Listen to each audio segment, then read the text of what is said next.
Introductions the easy way. What does an introduction include? An introduction must include three separate things. Has to have an attention getter or hook, has to have background information that introduces your thesis, and it must include your thesis statement. Why do we write introductions?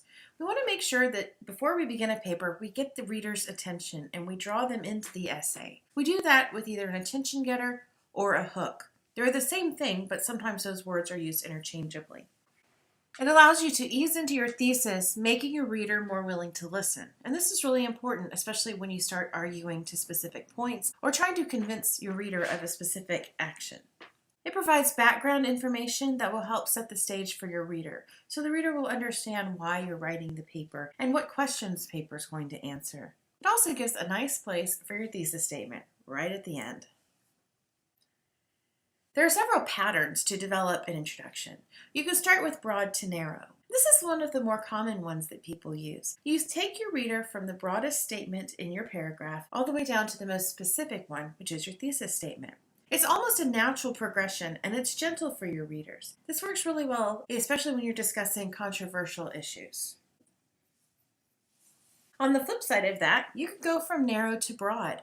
This pattern is exactly opposite to the one I just described. You start with a point that is narrower than your thesis and expand it towards your thesis.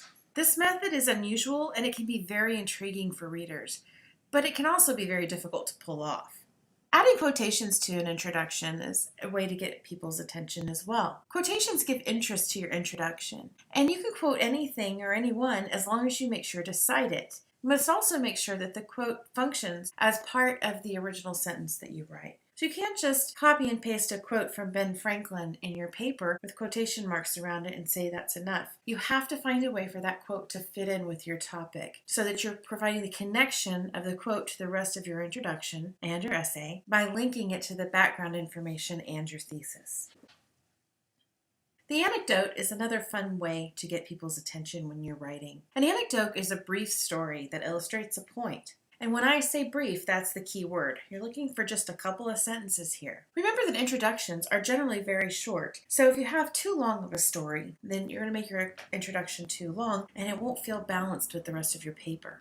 Like a quotation, when you use an anecdote, you must link the little story to the rest of your introduction and to your thesis so that everything fits together in a logical way. Contrasting ideas. If you begin with a contrast, you must ensure that you use a transitional word or a signal word that indicates the change of direction. Words like but or however are great signal words. The contrast must be strong. Remember, you want to entice the audience to continue reading your essay. The contrasting idea works as a way of kind of startling your reader to get them interested in your topic. The historical pattern is not about historical facts. It's simply about the background information of your essay, and it has two functions. It either establishes your expertise on the subject as the writer, or it sets the stage for your discussion. When you're establishing the expertise, this pattern works best when the reader is trying to understand the writer's background, and it will help the reader believe what the writer has to say. Historical patterns also set the stage, meaning that they allow you to provide some background information on your topic that your reader needs in order to understand your paper.